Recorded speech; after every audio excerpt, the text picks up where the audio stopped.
Alhamdulillah, puji syukur kita haturkan kehadirat Allah Subhanahu wa taala di kesempatan waktu subuh ini di Masjid Al-Hidayah Purwosari. Kita bisa belajar bersama. Semoga Allah Subhanahu wa taala jadikan majelis ini sebagai majelis yang barokah. Saya ngisi di sini sudah bertahun-tahun, tapi jarang ketemu jamaah asli. Maka pagi ini walhamdulillah kita bisa berjumpa bareng. Biasanya kalau ngisi Rabu pagi yang hadir itu kan gimana Pak? Jamaah dari luar ya. Tapi kali ini alhamdulillah bisa ketemu atas undangan dari takmir untuk kajian yang diselenggarakan di subuh kali ini. Baik. Dan takmir mengusulkan tema tentang amalan ringan namun pahalanya besar, yang tentu saja kita menghendaki ketika kita beramal bisa mendapatkan nilai di sisi Allah Subhanahu wa taala sebagai bekal ketika kita menghadap Allah Azza wa Jalla. Sebelum kita menyinggung beberapa amalan yang ringan yang pahalanya besar, saya akan berikan sedikit muqaddimah dan pengantar berkaitan dengan masalah amal. Bapak Ibu yang dimuliakan Allah Subhanahu wa taala, semua amalan sekecil apapun ketika diterima oleh Allah nilainya sangat besar. Semua amalan yang mungkin dalam pandangan manusia sekecil apapun, tapi ketika diterima oleh Allah maka nilainya tidak bisa dibayangkan oleh manusia. Bahkan termasuk di antara sedekah yang mungkin secara nominal tidak ada harganya di masa sekarang. Dalam sebuah hadis dari Abu Hurairah radhiyallahu anhu, Nabi SAW pernah bersabda, "Man tasaddaqa bi'adli tamratin min kasbin tayyib." Barang siapa yang bersedekah berupa 1 biji kurma. Berapa harganya Pak kalau zaman sekarang Pak? 1 buah kurma. Mungkin kita dikasih, ada yang sampai nggak doyan. Tapi siapa yang sedekah benda yang mungkin secara nominal di zaman sekarang nggak ada nilainya, namun berasal dari harta yang halal, tidak ada campuran yang haram, dan diiringi dengan semangat takwa kepada Allah, semangat untuk beramal sebaik mungkin kepada Allah, wala yaqbalullahu illa thayyibah, dan Allah hanya menerima amal yang baik. Kata Nabi sallallahu alaihi wasallam, fa innallaha yataqabbaluha biyamini, maka Allah akan menerima dengan tangan kanannya. Tsumma yurabbiha li sahibiha, kemudian Allah Subhanahu wa taala akan kembangkan sedekah itu. Allah jaga, Allah rawat, dan Allah kembangkan untuk orang yang mengamalkannya. Kama yurabbi ahadukum faluwahu, sebagaimana kalian ketika merawat anak kudanya. Orang ketika sapinya beranak, sayangnya kepada pedet ini luar biasa ya, karena saya sendiri pernah merasakan ya, punya sapi betina mana Pak, Masya Allah, dolanan pedet itu lebih seneng daripada dolanan anak dewe Pak. Sayangnya orang itu kepada anak kudanya tadi, sehingga sampai dia selalu merawat anak kudanya hatta takuna mithlal jabal, dirawat oleh Allah dari 1 biji kurma, 1 butir kurma sampai menjadi seperti gunung. Karena yang merawat zat yang maha rahmanur rahim, al-jawad, al-karim, yang maha pemurah, yang maha mulia. Dan dia ketika memberikan sesuatu, apapun yang Allah berikan sepeser pun tidak akan mengurangi kekayaan Allah. Fa innahu ghani, karena dia zat yang maha kaya. Kebayang bagaimana pahala yang akan diberikan oleh Allah Subhanahu wa taala. Karena itu setiap amal yang diterima oleh Allah, walaupun dalam pandangan manusia itu kecil, tapi tapi di sisi Allah itu sangat besar. Karena itu orang yang beramal meskipun tidak bisa terindra oleh manusia, yang dikatakan dalam Al-Quran seberat dzarrah, akan ditampakkan oleh Allah Subhanahu wa taala di hari kiamat, walaupun sekarang mungkin manusia melupakannya. Allah Subhanahu wa taala mengatakan, "Faman ya'mal mithqala dzarratin khairan yara, wa man ya'mal mithqala dzarratin syarran yara." Seperti apa seberat dzarrah itu? Mithqala dzarrah, seberat dzarrah. Kalau orang zaman sekarang kan sering menerjemahkan dzarrah itu sebesar atom. Kayak apa Pak atom itu Pak? Kalau kacang atom kita kelihatan. Tapi kalau seperti atom itu seperti apa? Nggak bisa dilihat pakai mikroskop, sehingga dia hanya bisa dipostulatkan oleh manusia, bisa diteorikan tapi nggak kelihatan. Sesuatu yang tidak terindra tapi ditampakkan oleh Allah. Sebagian tafsir yang lain mengatakan bahwasanya yang namanya dzarrah itu seperti telur semut. Ada juga yang mendefinisikan dzarrah itu seperti yang Bapak lihat, misalnya ada bayangan yang masuk ke ruangan kita. Dalam bayangan itu Bapak kelihatan apa Pak? Seperti ada setitik debu yang terbang. Disentuh tidak bisa. Ketika kita berusaha menyentuh, dia pergi. Nggak bisa disentuh. Udara kita itu kan tidak sebersih sebagaimana yang kita bayangkan, tapi ada banyak titik-titik debu yang berterbangan. Yang terbang itu definisi dzarrah. Jadi kalau Bapak punya timbangan digital yang sangat sensitif, kita kipasi saja pakai tangan, itu angkanya gerak. Ada banyak dzarrah di situ dan nggak muncul angkanya. Ada banyak dzarrah yang nempel di timbangan itu dan angkanya nggak muncul. Tapi seperti itu didatangkan oleh Allah Subhanahu wa taala di hari kiamat. Karena bagi Allah Subhanahu wa taala semuanya punya nilai. Maka jika kebaikan saja seberat dzarrah ditampakkan oleh Allah Subhanahu wa taala, apalagi yang lebih dari itu. Maka segala sesuatu kalau dikembalikan kepada Allah Subhanahu wa taala, nilainya sangat besar. Karena itulah para ulama di masa silam mereka sangat perhatian bagaimana agar amal itu diterima. Sehingga dalam prinsip mereka bukan yang penting dilakukan sebanyak-banyaknya, tapi bagaimana agar amal yang dilakukan itu diterima oleh Allah.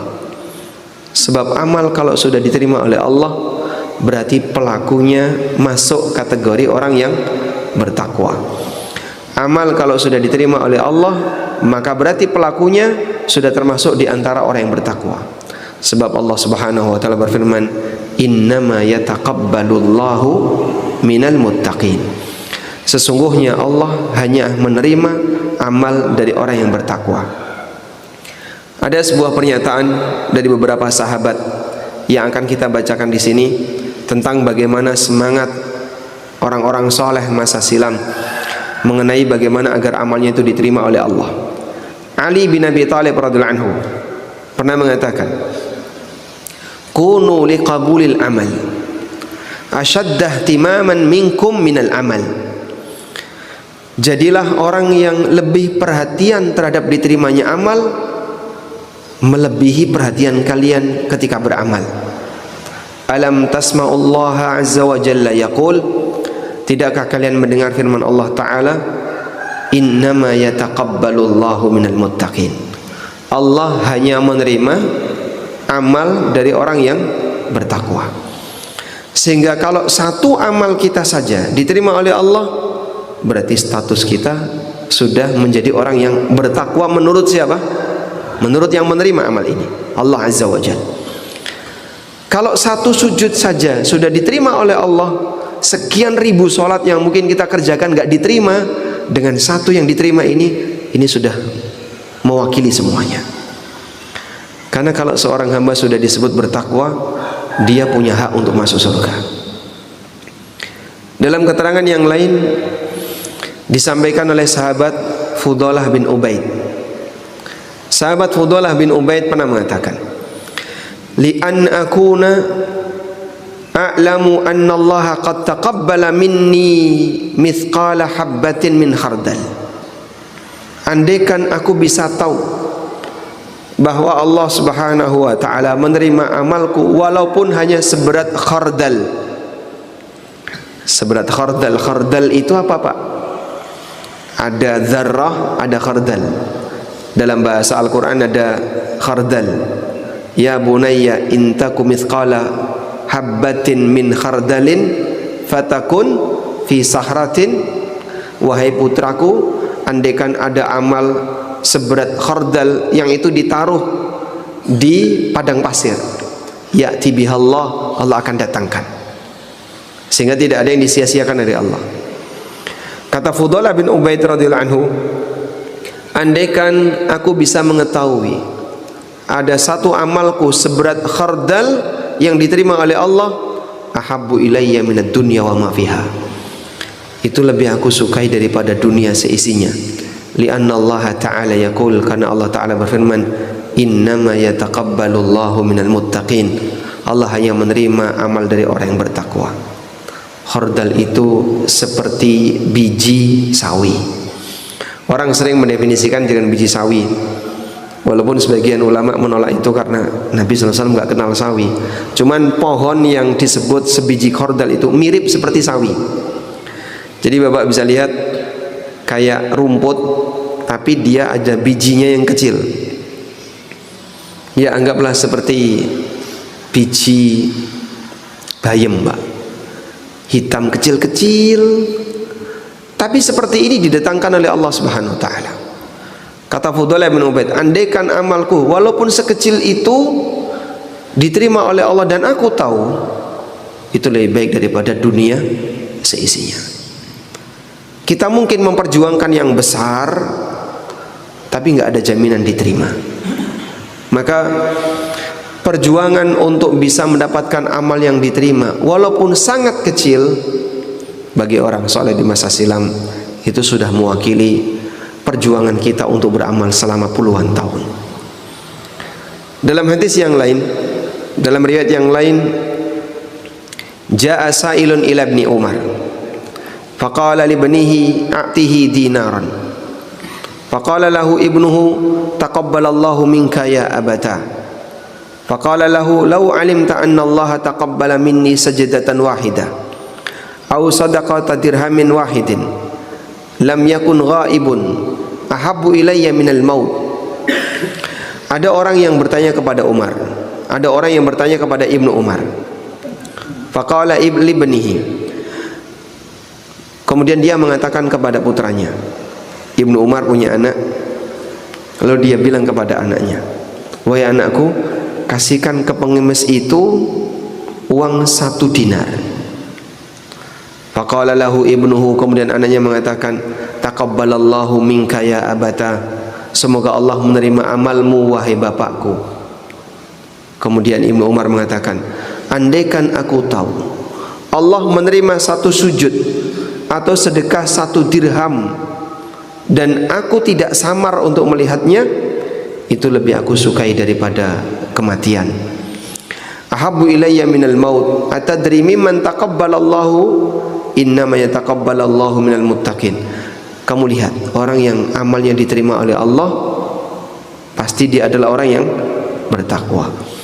Sehingga andaikan beliau bisa mengetahui amalnya diterima oleh Allah, mati ketika itu sudah ridho, Pak. Karena kalau amalnya sudah diterima, berarti yang bersangkutan sudah disebut sebagai orang yang bertakwa. Jadi bagi para sahabat, untuk bisa disebut sebagai amal besar, itu bagi pandangan mereka bukan amal yang jumlahnya banyak, yang dilakukan secara bertahun-tahun. Karena bagi mereka, kalaupun satu amal itu diterima oleh Allah walaupun seberat khardal, seperti biji, maka pelakunya berarti sudah mendapatkan identitas sebagai orang yang bertakwa. Dan balasan surga tidak bisa dibandingkan dengan dunia seisinya. Baik. Kemudian pengantar yang ketiga,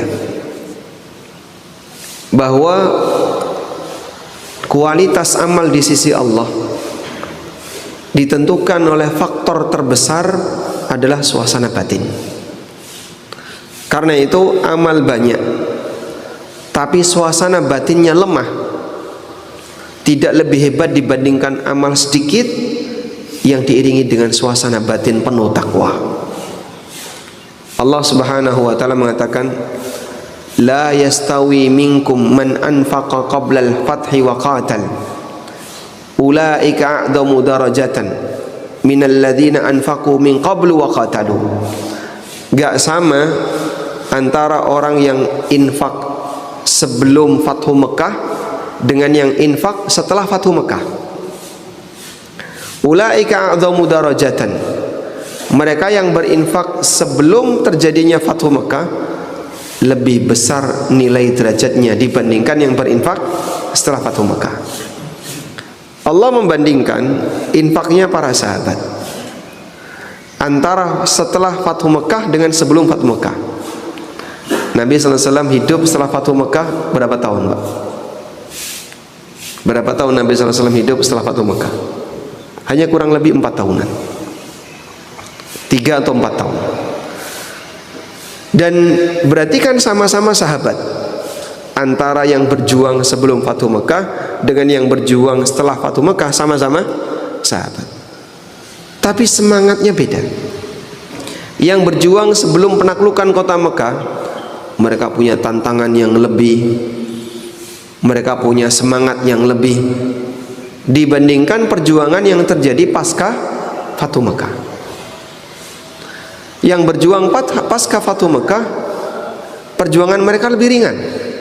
Semangat mereka tidak sehebat semangat yang berjuang sebelumnya. Maka bisa jadi pelakunya sama atau amaliyahnya sama, tapi karena semangat batinnya beda, nilainya jauh berbeda. Dan Allah kalau sudah memberikan pahala yang berbeda, itu nggak tanggung-tanggung, derajatnya melebihi langit dan bumi. Ketika Allah memberikan balasan kepada hambanya, Allah kasih balasan dengan sangat detail. Sekecil apapun selisihnya, dibalas oleh Allah dengan balasan yang berbeda. Nabi SAW pernah bersabda, Innallaha a'adda lil mujahidina fil jannah mi'ata darajatin. Allah menyediakan 100 derajat yang berbeda untuk para mujahidin berupa pahala di surga. Jadi Pak, amalnya sama-sama jihad, tapi dari satu amal jihad ini ada 100 derajat. Kenapa 100 derajat Pak? Berbeda 1 poin, beda derajat. Barangkali kalau saya kasih ilustrasi yang lebih ringan saja Pak, suasana yang sekarang kita hadapi, yang kita alami Pak. Kita semuanya sedang duduk kajian, berada di satu majelis yang sama, waktunya sama, materinya sama. Kira-kira Pak, nilai pahalanya sama atau beda Pak? Sama atau beda Pak? Beda. Antara yang beramal serius dengan yang beramal kurang serius, nilainya beda. Sholat subuh yang kita kerjakan bareng-bareng tadi, walaupun jumlah rakaatnya sama, rentang waktunya sama, anggaplah misalnya sama-sama tidak ada yang masbuk, ikut takbiratul ihram bersama imam sampai salam, jumlah rakaatnya sama, waktunya sama, zikirnya sama, tapi karena suasana batinnya beda, derajatnya beda. Betapa detailnya Allah Subhanahu wa ta'ala dalam menghisab para hamba. Allah sediakan 100 derajat di surga untuk orang yang berjihad karena levelnya berbeda-beda, padahal amalnya sama, sama-sama jihad. Mungkin yang ini jihadnya all out ya, habis-habisan, sehingga seluruh hartanya dikeluarkan, semangatnya 100%, dia siap untuk berkorban nyawa, apapun yang terjadi nanti dia siap, ikhlasnya 100%, dia dapat lebih tinggi. Ada yang lebih bawah daripada itu, ada yang lebih bawah daripada itu.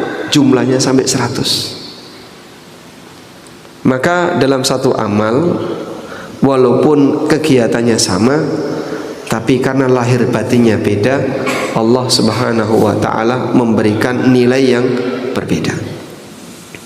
Terkadang ada orang yang dia beramal itu persiapannya panjang.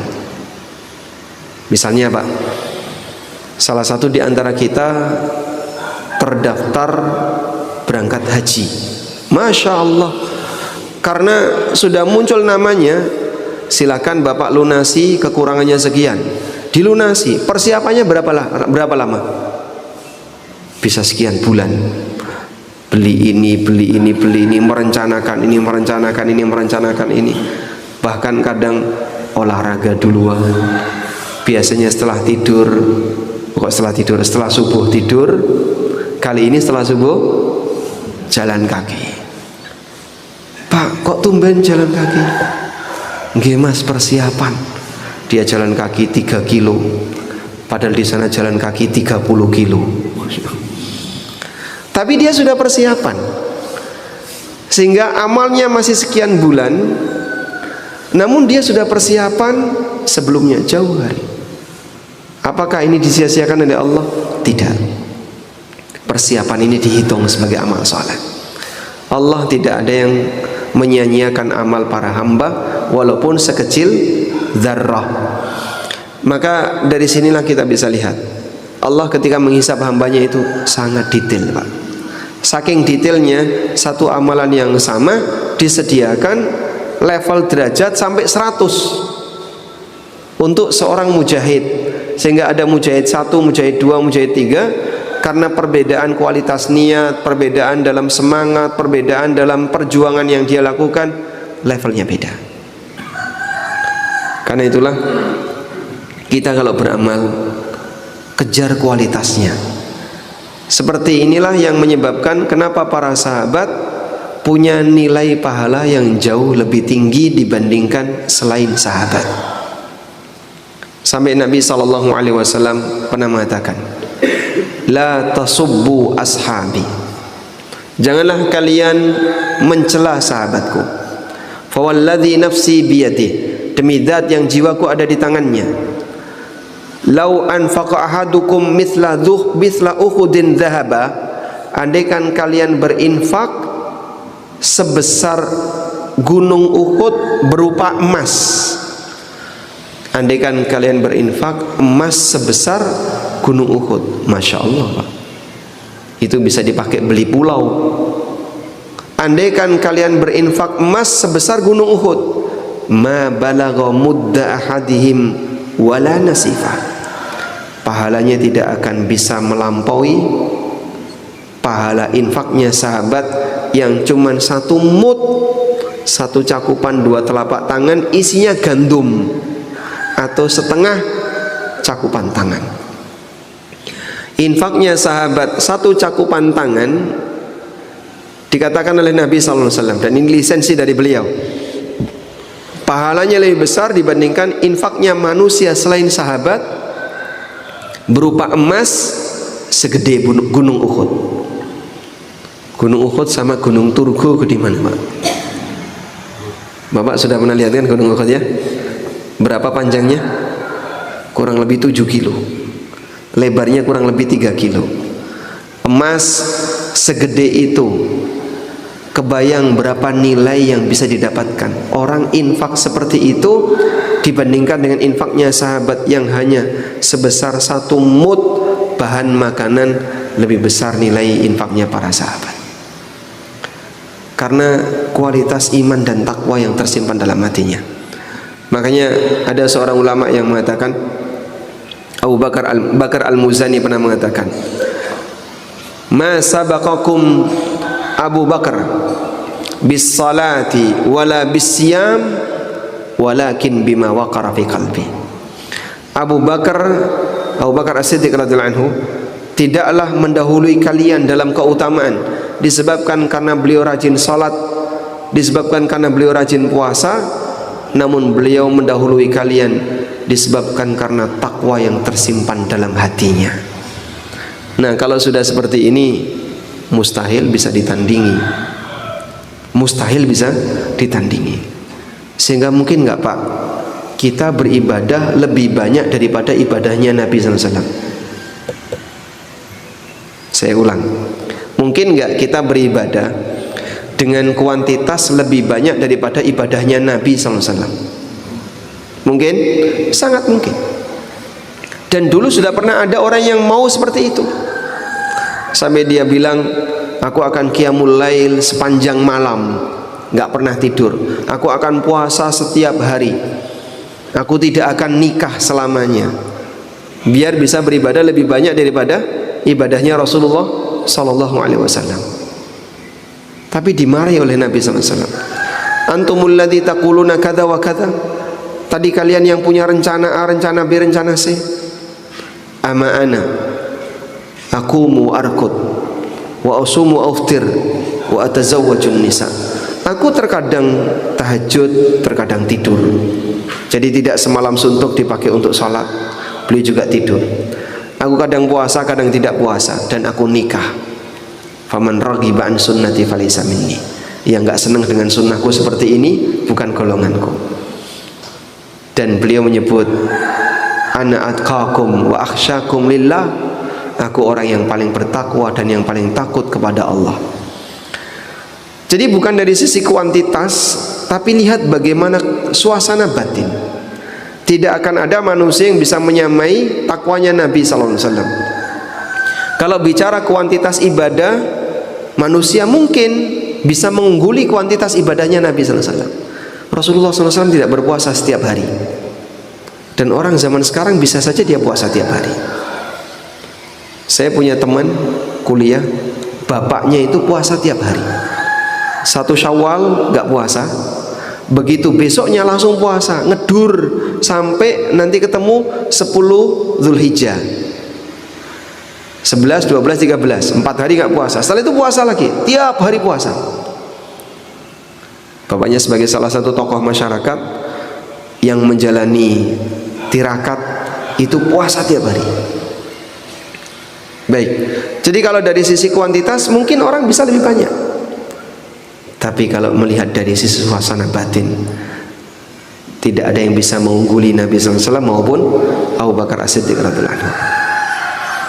Makanya kenapa para sahabat dipuji oleh Allah Ta'ala dengan mengatakan as-sabiqunal awwalun minal muhajirin wal ansar.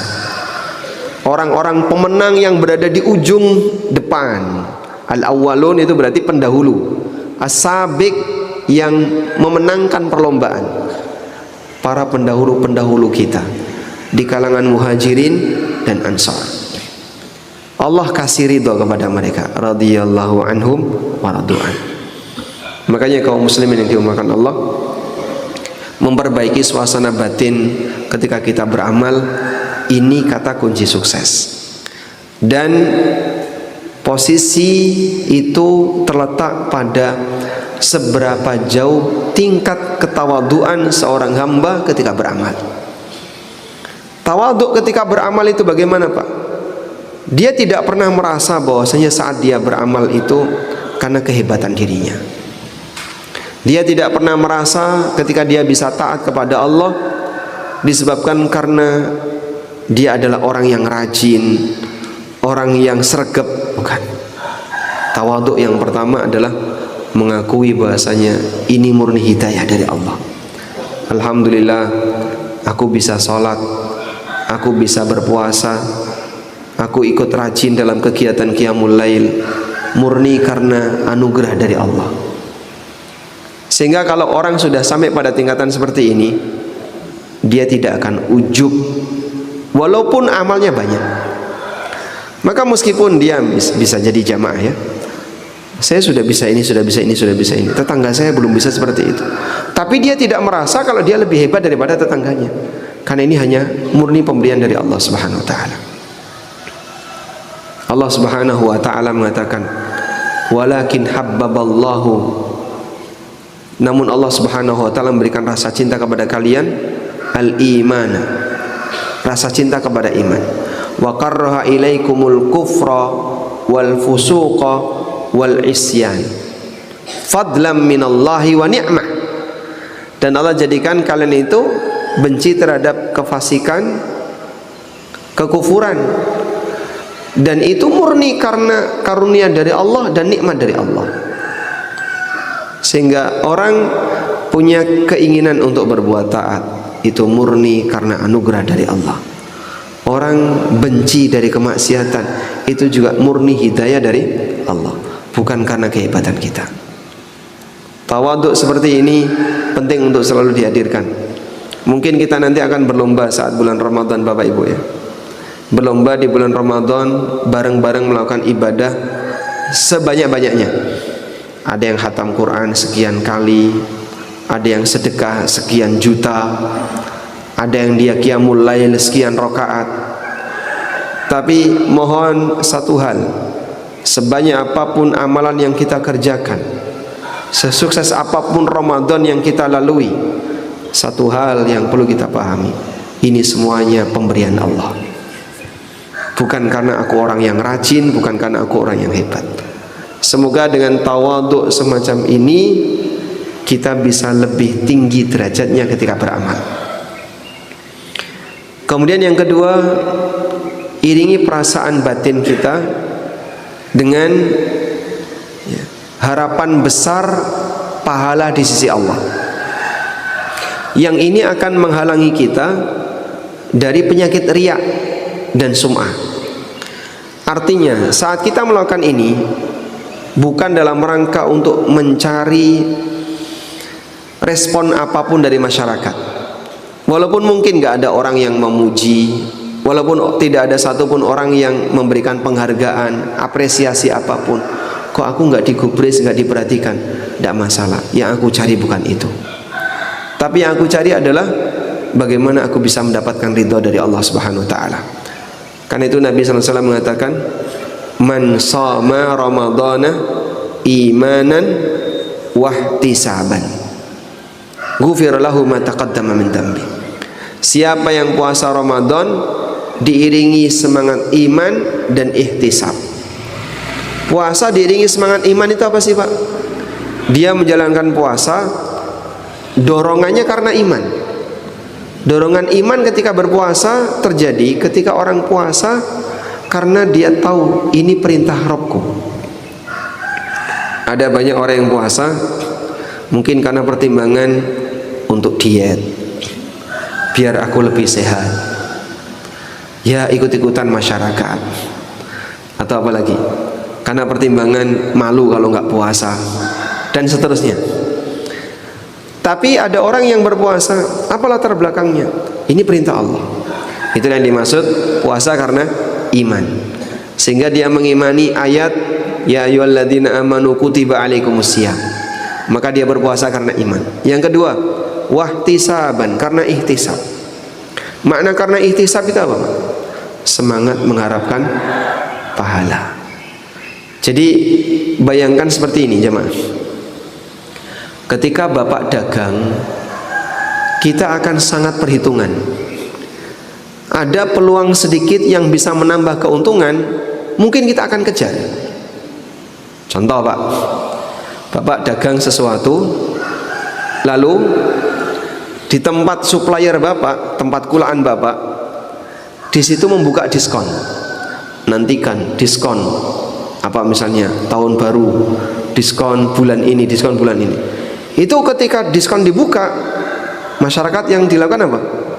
Nyerbu. Selisihnya berapa sih yang dia dapatkan untuk mendapatkan diskon itu? Hanya mungkin 200.000, tapi perhitungan.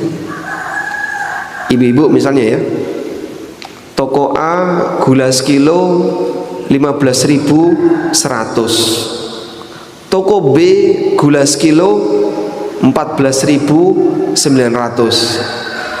Selisih berapa, Pak? 200 perak. Jarak antara rumah dia ke toko A lebih dekat daripada ke toko B. Kira-kira dia beli kemana? Dia beli kemana, Pak? Hah? Selisih 200 dikejar nggak? Jangan beli di situ, di sana lebih murah. Itu berapa? 15.100. Yang ini 14.900. betapa orang itu sangat perhitungan ketika dia bermuamalah, sehingga sekecil apapun dia nggak mau ketinggalan, dia tidak mau kehilangan. Sampai saat orang itu beli gorengan, mata bisa melihat perbedaan sekian mili antara tahu satu dengan tahu dua. Tahu satu dengan tahu dua itu selisih berapa senti itu, Pak? Ya, golek sing gede, diorek-orek, diungkal-ungkal ya. Tempe gitu, antara yang segi 4 sama segi 3, milih sing segi 4, luwih gede. Padahal segi 4 nget-ngetan dhisik. Jadi untuk hanya selisih sekian mili mata bisa membedakan. Perhitungan itulah yang disebut dengan ihtisab. Bapak beli bensin eceran, ketinggian di leher botol itu mata bisa membedakan, walaupun cuma selisih nggak sampai 1 cm loh Pak, itu Pak, mungkin 0,1 cm, 1 mili itu mata bisa lihat iki luwih dhuwur timbangane iki, milih sing luwih dhuwur. Itulah yang disebut dengan ihtisab.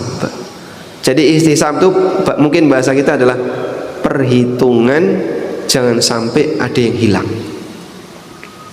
Orang kalau sudah ngitung hasil dagangan, ngitung duit kurang 500, digolek itu, dihitung ulang itu Pak, kurang 500, dihitung ulang.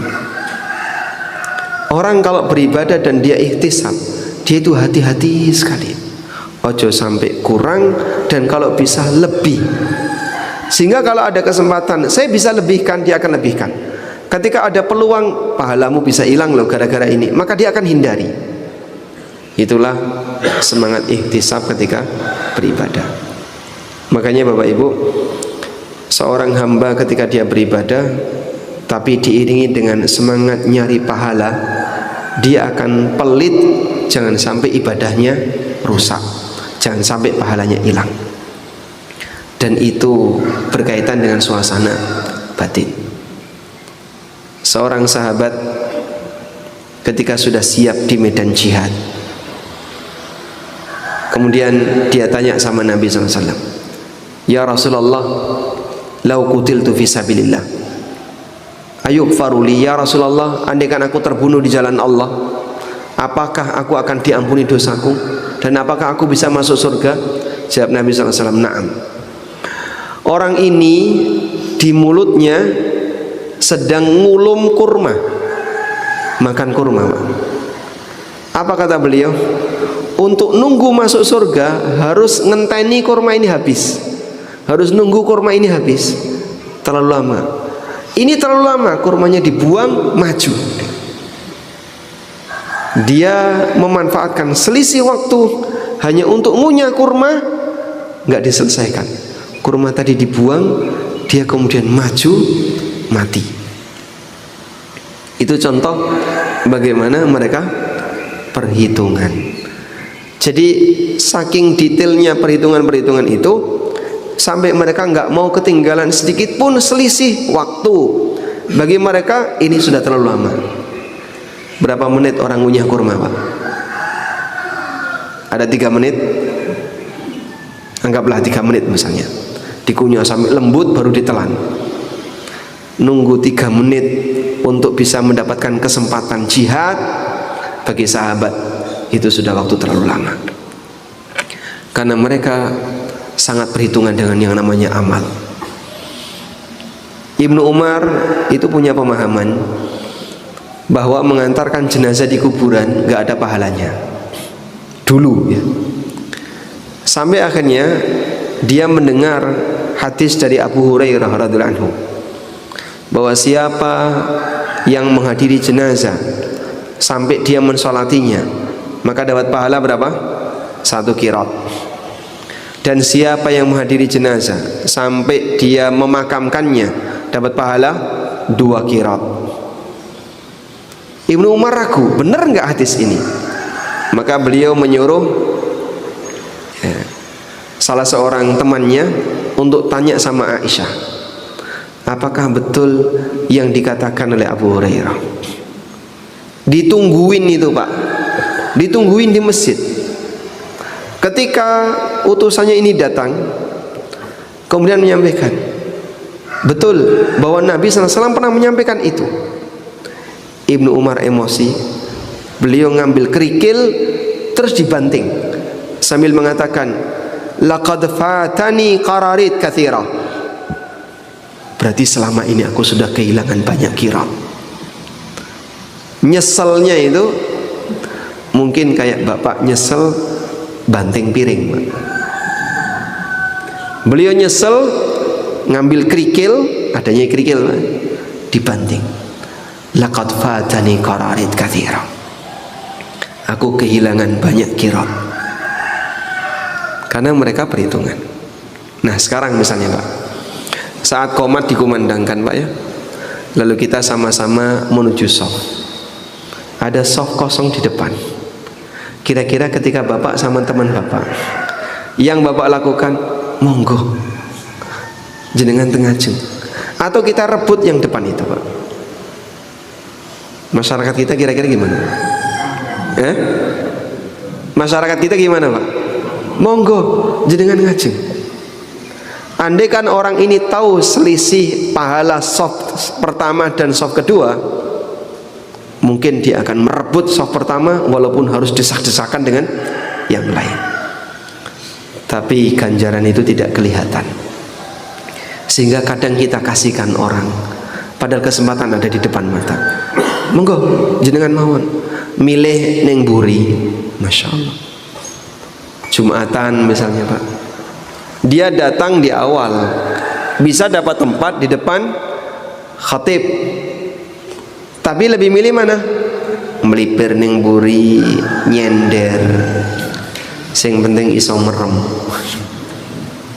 Beda nggak pahalanya dengan yang serius kemudian jejer di depan, lalu nungguin imam, nyimak dan perhatiannya serius? Beda nilai. Sehingga Allah ngasih hisab dengan detail, maka jangan pernah kita menyangka nilai kita sama. Semakin semangat nilainya makin besar. Karena itu Bapak Ibu, kalau dalam urusan dunia kita diajarkan untuk ithar. Ithar itu apa? Mendahulukan yang lain. Tapi kalau dalam urusan akhirat sebaliknya, aku dulu, biar aku saja. Bukan karena masalah sombong dan tidak, bukan. Ini tidak sombong, karena saya ingin untuk bisa dapat lebih. Biarkan aku yang melakukannya. Nah, nuansa semacam inilah yang sebenarnya nilai besar dari sebuah amal itu. Karena itulah dalam syariat kita Pak, Nabi SAW kalau memberikan janji nggak tanggung-tanggung. Janji dalam Quran itu nggak tanggung-tanggung. Demikian pula sebaliknya, ancaman dalam Quran juga nggak ada yang tanggung. Sehingga janji itu besar, ancaman juga besar. Ada orang yang tanya, kalau misalnya orang membaca subhanallah wa bihamdi sehari 100 kali, yang katanya dosa-dosanya akan diampuni oleh Allah walaupun sebanyak buih di lautan. Tapi dia suka mabuk, dia suka berzina, dia melakukan banyak maksiat dan dosa-dosa besar. Apa dia bisa diampuni? Ya, kalau bicara masalah janji dan ancaman, dalam syariat kita Allah ngasih janji itu janji besar, ancamannya juga ancaman besar. Maka dilihat di sini suasana batinnya.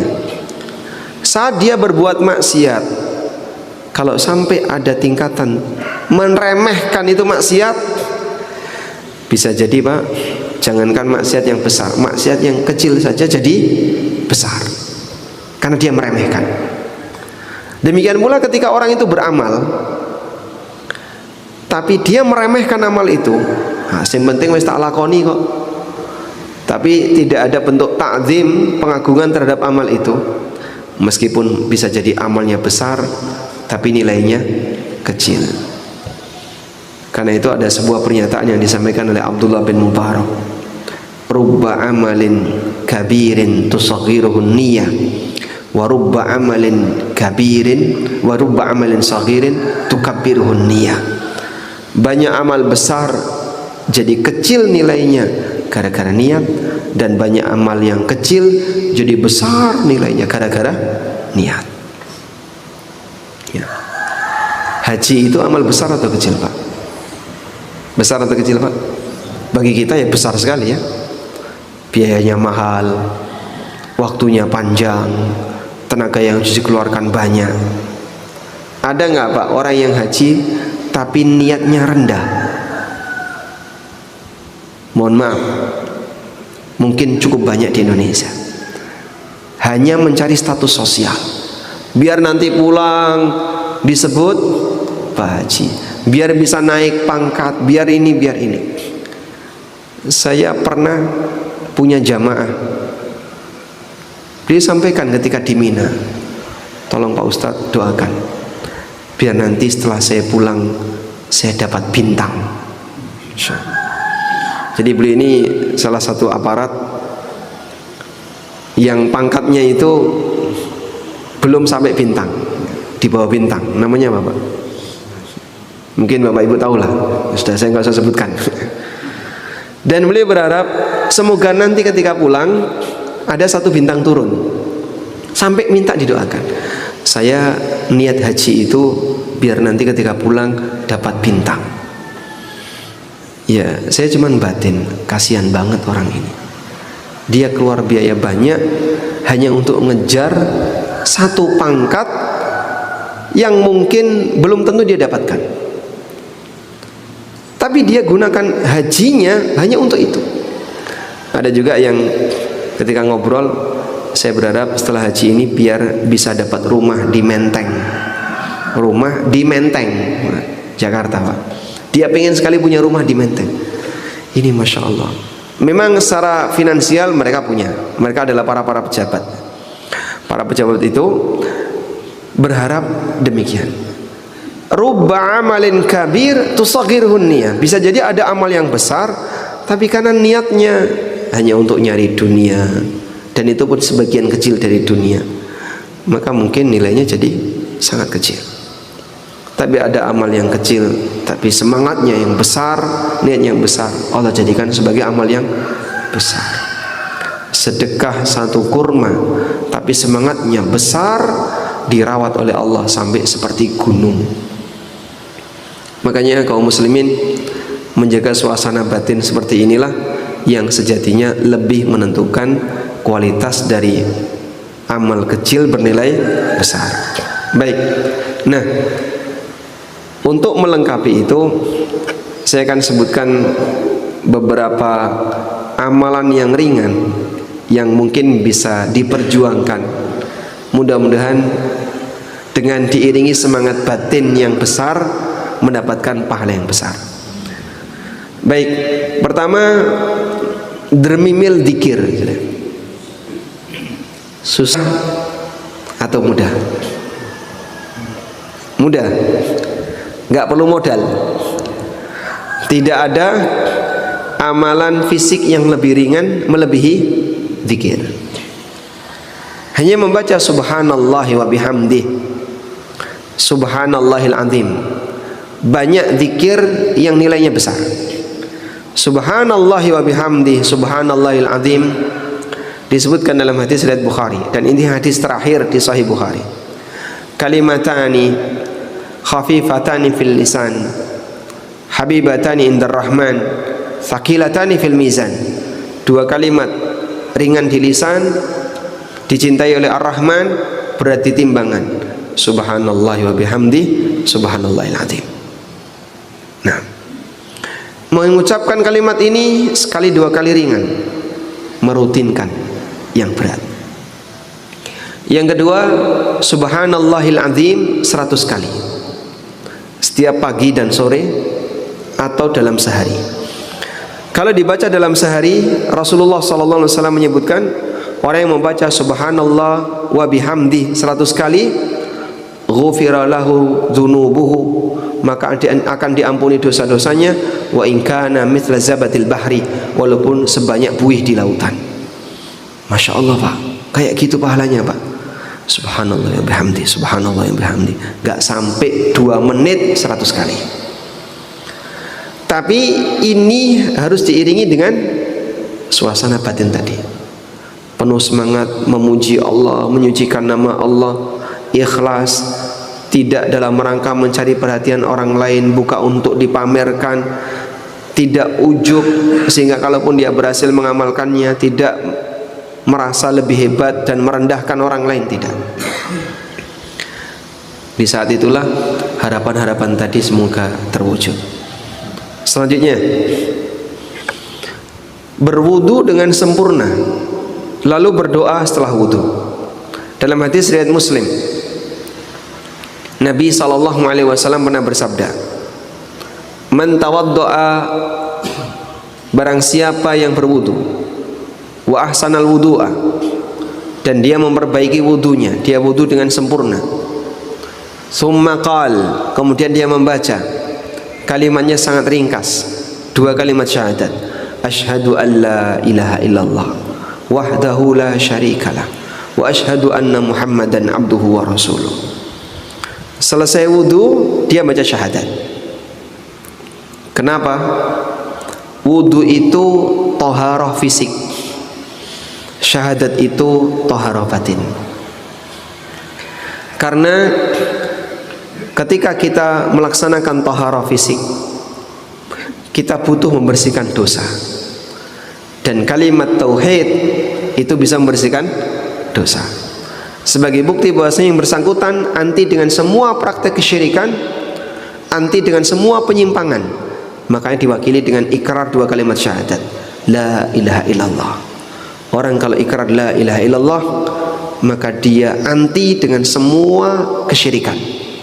Orang kalau ikrar Muhammad Rasulullah, dia anti dengan semua praktek ibadah yang tidak diajarkan Nabi SAW.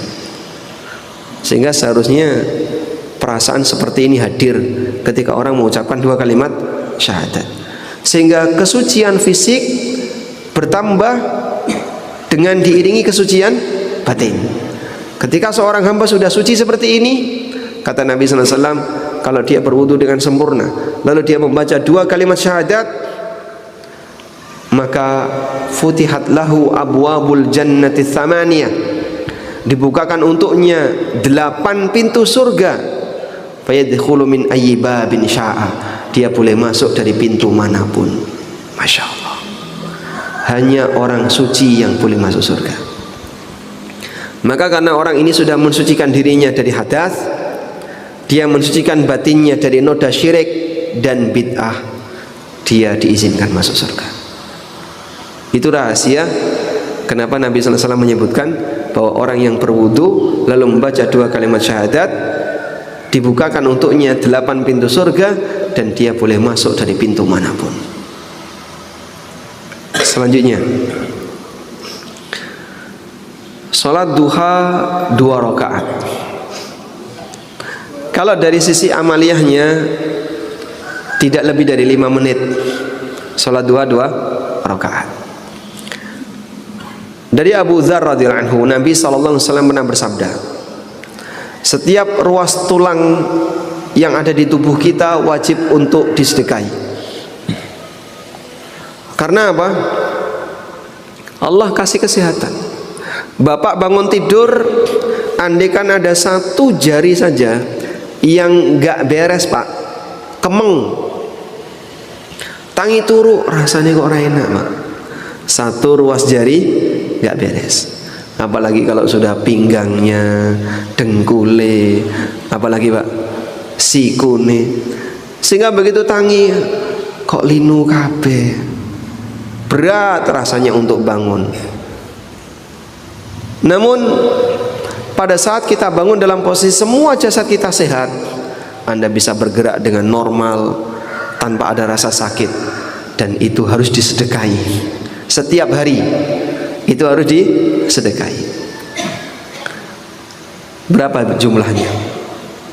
360. Berarti kalau ada 360 ruas tulang yang kita harus sedekahi sebanyak 360 kali. Kalau satu sedekah itu 1000, per hari 360.000. Pendapatan jenengan gak nyandak. Sedino 300 swidak. Nyambut gawe sedino entuk 300. Gaji ASN berapa, Pak? Yang sudah kepala kantor, Pak? Pinten, Pak? 10 juta? Anggaplah 10 juta misalnya. 10 juta itu berarti per bulan 10 juta berarti per hari 350.000 kurang lebih, ya. 350.000, sedekahnya 360.000 per hari. Gak nyandak, Pak. Maka Nabi SAW memberikan solusi. Fi kulli tasbihatin sadaqah, wa kulli tahmidatin sadaqah, wa kulli tahlilin sadaqah, wa takbir sadaqah, wal amru bil ma'ruf sadaqah. Setiap tasbih sedekah, tahlil sedekah, tahmid sedekah, takbir sedekah, amar ma'ruf sedekah, nahi mungkar sedekah. Terus kata beliau, wa yujzi'u dzalika raka'at duha. Tapi itu semuanya bisa digantikan dengan 2 rakaat salat duha. Penjelasannya para ulama begini, Pak. Kalau di hari itu kita tidak salat duha, maka seluruh amal yang kita kerjakan jadi kafarah sedekah. Tapi kalau di hari itu kita salat duha 2 rakaat, amal yang kita kerjakan jadi tabungan. Maka 2 rakaat yang ringan ini kalau bisa jangan sampai ditinggalkan sesibuk apapun yang kita alami. Sediakan waktu berapa? Wudu, sholat 2 rakaat, 5 menit cukup? 5 menit cukup ya? Orang Purwosari bisa lebih cepat ya. Baik. Hanya cukup 5 menit. Beratnya kan berpindah dari satu kegiatan ke kegiatan yang lain. Karena orang kalau sudah mager ya, misalnya pas lagi laris-larisnya ngedoli panganan, Masya Allah. Atau pas lagi puncak-puncaknya kerja, atau pas lagi ini ya, disuruh pindah, mager dia. Sebenarnya kan cuma pindah kegiatan, dari kegiatan 1 pindah ke kegiatan 2. Cuman biasanya orang malas, apalagi ketika dia merasa badanku kotor. Tani misalnya, badanku kotor ya Mas, kok nek sholat duha dadak mulai dhisik adus dhisik dan seterusnya. Pak, celana kotor, baju kotor, itu kan kotornya karena debu. Debu itu najis enggak? Bahkan dipakai tayamum. Maka Bapak wudhu, pakai baju kerja, sholat, boleh, silahkan. Dan dulu para sahabat seperti itu. Mereka sholat dengan baju kerja, mereka beribadah dengan baju kerja di saat mereka berada di tempat kerja. Baik. Selanjutnya, membaca Al-Quran. Kita tahu baca Quran ini pahalanya besar, walaupun secara aktivitas ringan, tapi kita berat untuk merutinkannya. Rasulullah SAW pernah mengatakan, "Man qara'a harfan min kitabillah falahu bihi hasanah wal hasanatu bi asyri amsalihha." Siapa yang membaca 1 huruf Al-Quran, maka dia mendapatkan pahala 1, dan 1 pahala dilipatkan 10 kali. La aqulu alif lam mim harfun, aku tidak mengatakan alif lam mim 1 huruf, walakin alifun harfun wal lam harfun wa mim harfun. Tapi alif dihitung 1, lam dihitung 1, mim dihitung 1. Dengan membaca alif lam mim dapat 30. Baca bismillahirrahmanirrahim sudah dapat puluhan. Cuman kita males, sehingga lawan malas itu, Pak, inilah penghalang kenapa seorang hamba jadinya berat untuk melakukan aneka ibadah. Baik. Lalu diantaranya membaca dzikir ketika masuk pasar. Dzikir ketika masuk pasar, membaca apa? La ilaha illallah wahdahu la syarikalah, lahul mulku wa lahul hamdu wa huwa ala kulli syai'in qadir. Berat atau ringan? Ringan. Apa pahalanya? Dicatat untuknya 1 juta pahala, dihapuskan darinya 1 juta dosa. Kenapa kok seperti itu, Pak? Orang kalau di pasar yang dilakukan apa, Pak? Yasinan atau tahlilan? Apa kegiatan orang di pasar? Ngitung duit, nimbang barang, padu karo koncone, nyang-nyangan, otot-ototan. Itulah yang dilakukan di pasar. Tapi ada orang yang ketika dia di pasar tampil beda. Begitu dia masuk pasar, zikir, menunjukkan kalau orang ini punya ketergantungan hati yang sangat kuat dengan Allah. Sehingga sampai di tempat yang umumnya orang tuh jarang zikir, dia berzikir. Itulah yang menyebabkan nilai pahala orang ini semakin besar. Makanya zikir di tempat-tempat orang maksiat, sehingga tidak ada motivasi dari luar untuk beribadah, menyebabkan orang ini ketika beribadah nilai pahalanya besar. Sehingga Bapak Ibu kalau berada di tempat yang umumnya orang lupa Allah, di bandara, di pasar, di stasiun, di mall, dan tempat-tempat keramaian yang umumnya orang lupa Allah, manfaatkan untuk banyak berzikir kepada Allah. Wallahu a'lam. Baik, kita sampai jam berapa?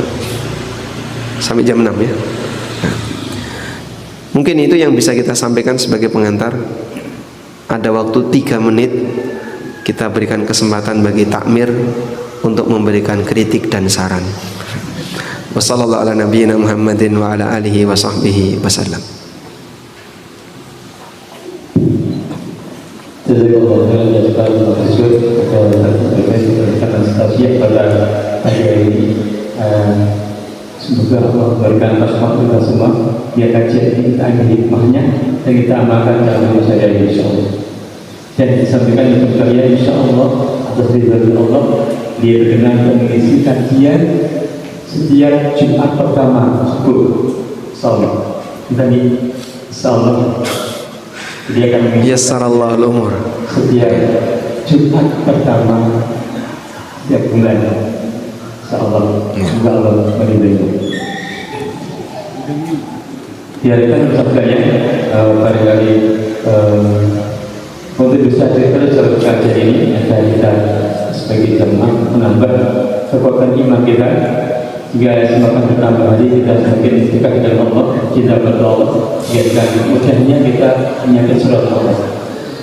Amal-amal.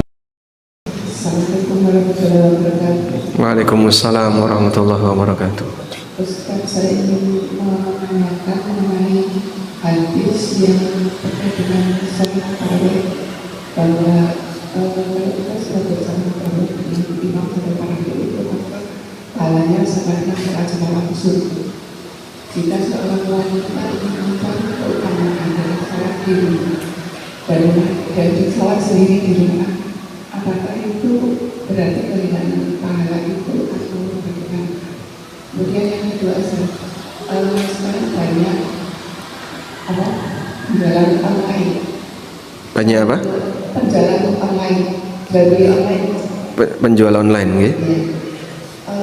Bagaimana penerapan mencari pahala bertemu tadi atas definisi jual beli itu kan bertemunya penjual dengan pembeli. Bagaimana pengaplikasian doa masuk pasar, nggih. Ya. Ketika transaksi online. Transaksinya online. Nggih. Berarti pas buka Shopee, la ilaha illallah wahdahu la syarika lah. Lah HP-nya buka terus sih. Ya, assalamualaikum warahmatullahi wabarakatuh. Waalaikumsalam warahmatullahi wabarakatuh. Baik. Untuk pertanyaan yang pertama berkaitan dengan keutamaan sholat tarawih secara berjamaah. Nabi SAW pernah mengatakan, "Man qama ma'al imam hatta yansarifa kutiba lahu qiyamul lailah."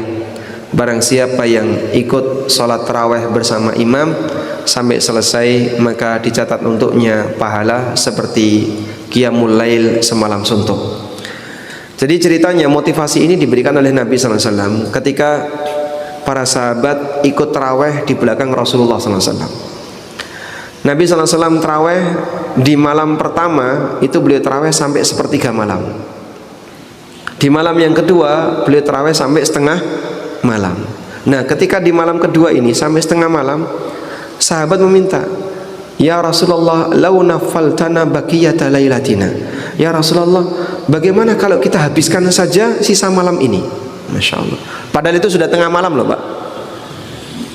Itu kalau di tempat kita Pak, ada imam ngimami taraweh, selesai witir jam 9, protes satu masjid, kelamaan, kesuwen, kulwaile suwen.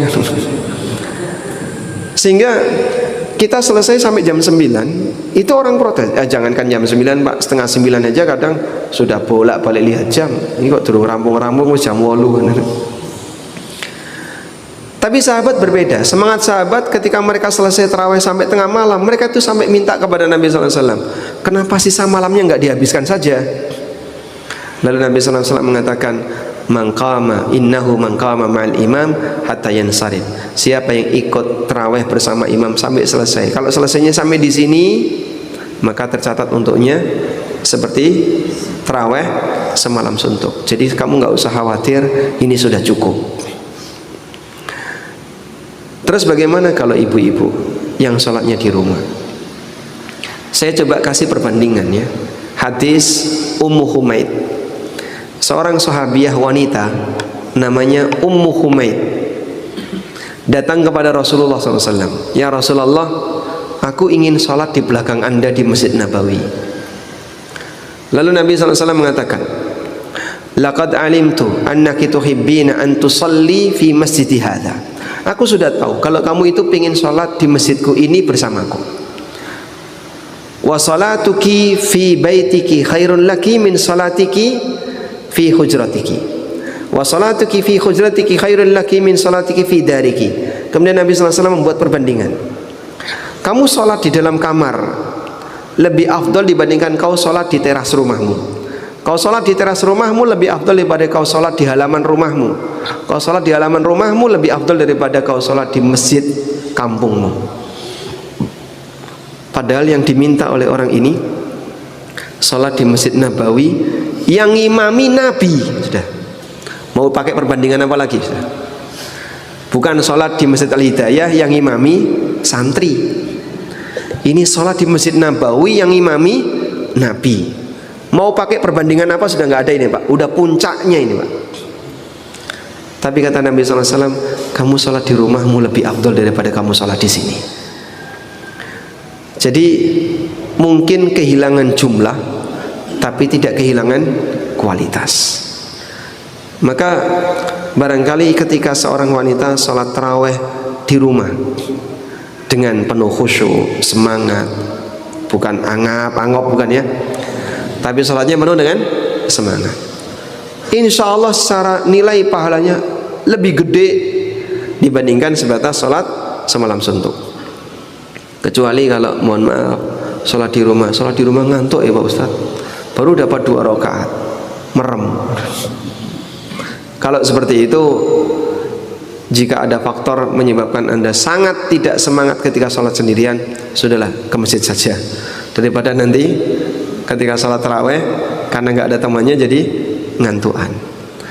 Maka mungkin sebagai saran ya, kalau Bapak Ibu sholat taraweh di rumah sendirian, silahkan sholat sambil baca mushaf. Nah begini. Jadi begini Pak, ini bisa jadi akan lebih bisa melek bertahan. Boleh nggak Pak kayak gitu Pak? Boleh, tidak masalah. Karena qiyamul lail boleh bawa mushaf, atau mungkin pakai mushaf tahajud yang gede itu ditaruh di rumah. Jadi kita sholat sambil tadarusan, itu mungkin bisa lebih bertahan. Tapi kalau cuma ngandalin hafalan kulhu inna ataina, kulhu inna ataina, mungkin nggak bisa menikmati karena terlalu cepat. Jadi solusinya pakai tadi. Baik, insya Allah bisa dipahami ya. Nah, intinya gini, kalau di rumah bisa maksimal, silakan di rumah. Tapi kalau di rumah ternyata nggak semangat, banyak meremnya dan ngantuknya, lebih baik Anda ke masjid. Kemudian, apa yang perlu dibaca ketika kita masuk ke mall online? Kalau masuk ke mall offline kan baca kalimat la ilaha illallah. Mungkin saya kira godaan HP lebih hebat. YouTube, Facebook, IG, scroll tanpa ujung waktu. Sebelum tidur mau gelimbang-gelimbung karo nyekrol, ngerti-ngerti setengah rolas. Begitu Pak. Ngapain dia? Ya cuma hiburan aja. Nyekrol, nanti kadang ada apa video menarik tonton, ganti lagi video menarik tonton lagi, ganti lagi. Itu sampai setengah 12. Oh, setengah rolas tau gak kerosok. Turun. Padahal dia kalau baca Quran, Masya Allah, baru dapat berapa? Baru 10 menit langsung dilihat kurang piro toh? Oh, saya 5 lembar. Baru sekian menit dia langsung lihat kurang 5 lembar. Karena semangat orang ini pengen cepat selesai. Dia tidak menikmati ibadahnya. Beda ketika dia nonton sinetron, lu kok wes rampung, karena dia menikmati. Beda semangatnya Pak ya. Yang menentukan apa? Hatinya Pak. Sama-sama nonton satu HP, tapi semangatnya beda. Makanya sebenarnya kita nggak jauh-jauh baca doa apa Pak. Mungkin Anda baca A'udzubillahi minasyaitonirrajim. Penuh godaan setan, apalagi ketika berduaan dengan HP. Karena itu yang lebih penting di sini adalah masalah mengatur waktu. Nggak ada doa khusus ketika buka HP, tapi yang lebih penting adalah masalah mengatur waktu. Tahu waktu, batasi. Kalau kita punya teori anak dibatasi main HP, bapak juga tidak dibatasi, ibu juga. Anaknya dibatasi, pak nembok nih gak dibatasi, nggak adil itu ya. Baik, monggo silakan selanjutnya. Assalamualaikum warahmatullahi wabarakatuh. Waalaikumsalam warahmatullahi wabarakatuh. Saya mau menanyakan, kalau ketika kita berzikir itu posisi dalam keadaan berwudu atau boleh dipegang? Waalaikumsalam warahmatullahi wabarakatuh. Kalau kita berzikir, apakah harus dalam kondisi wudu? Bolehkah zikir dalam keadaan tidak punya wudu? Ulama sepakat boleh zikir dalam keadaan tidak punya wudu. Dalilnya apa Pak? Banyak sekali. Rasulullah SAW bangun tidur, beliau membaca doa apa? Doa bangun tidur. Padahal orang kalau bangun tidur itu kondisinya nggak punya wudu. Doa sebelum masuk toilet, berarti dia punya wudu atau tidak? Tidak punya wudu. Apa doa masuk toilet? Bismillah, Allahumma inni a'udzubika minal khubuthi wal khaba'ith.